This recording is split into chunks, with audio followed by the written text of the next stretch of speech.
So Bears head coach Matt Nagy comes out and says that he will not publicly name a starting quarterback before week 1 against the Detroit Lions. What is going on, y'all? Faiz Sports Talk back at it with another video talking, of course, some NFL here to talk about the Chicago Bears. So if you're a Bears fan and you're not subscribed, again, what are you doing? Go ahead and subscribe to the channel. Go ahead and follow me on my social media links down below.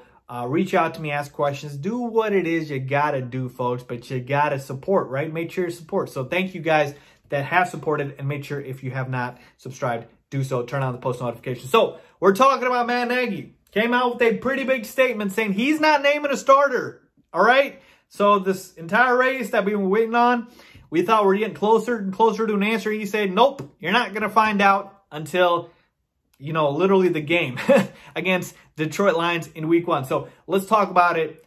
Is he really going to not name a starter? I'm going to discuss that right now. Okay, so obviously when I heard these comments, I was a little disappointed. More so selfishly because I want to know who the starting quarterback is so I can come on here and talk about it with you guys before the damn season starts. But honestly, folks, I don't blame Matt Nagy because if you look at strategic-wise, this is the right move, right? Why would you let your opponent know who to game plan for? Because at this point, you know, Matt Nagy knows this is a pivotal season for him, and he's going to try to use every advantage he can. And to him, this is an advantage, which is let Detroit prepare for both quarterbacks knowing, or them not knowing, who they're going to face. So I want to get mad at Matt Nagy. Selfishly, I do, folks, because I want to come here and talk about it with you guys. But I understand why he's doing this. I know Bears fans are frustrated because they want to find out too. But honestly, folks, that's why he's doing it. He does not want to tip off and let the Lions know who to prepare for. He wants the Lions to prepare for both quarterbacks, and it's just a smart thing to do.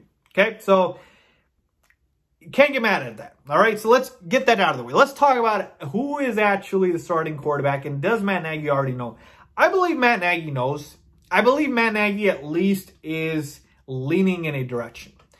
And I still think, you know, he's going to use the rest of this time before the season starts to continue and evaluate both quarterbacks. But I think in his head, he kind of knows which way he's leaning towards.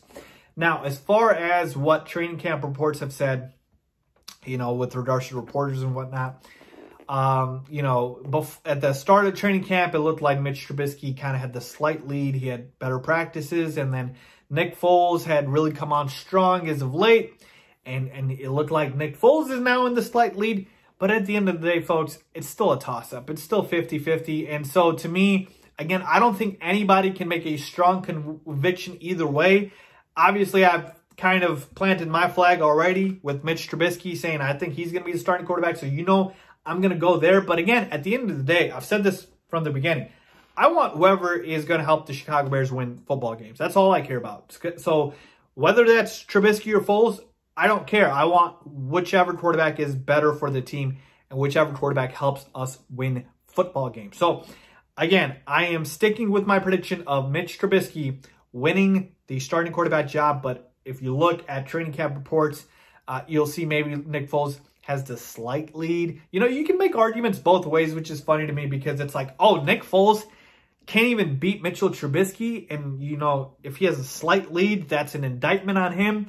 Or, you know, Mitch Trubisky, after, you know, 3 years, he still can't beat out a guy and, you know, he doesn't deserve starting job. So, like, you can see how they can be arguments and indictments both ways. That's why I don't try to, you know, read too much into the reports. If basically the report said, all right, one guy is literally just destroying the other guy, then I'm buying it. All right. If the reports had come out and said Nick Foles is just tearing it up in training camp and practice and Mitch Trubisky's got no shot. Like, if the reporters were reporting that, I'd be like, all right, I'll put my hands up. It's Nick Foles. But neither quarterback separated themselves, folks. So, again, I don't think you can clearly make a stance one way or another unless you were already, you know, for or against one guy. So, again, as far as Matt Nagy saying that it's smart in terms of football perspective, strategic game plan perspective, but as far as who I believe will win the starting job, I still think it's going to be Mitch Trubisky. And remember, folks, if there's one team Mitch Trubisky has had amazing success against, I mean, he's looked the best against this team, it's the Detroit Lions. Go look up his numbers against the Detroit Lions. He destroys the Lions. So Lions fans, the only team that cannot talk crap about Mitchell Trubisky is Detroit, because he destroys them every time. So again, make of it what you will, but that is what I got. All right, so let me know what you guys think. Leave a comment down below if you agree or disagree with me. As always, thanks for watching.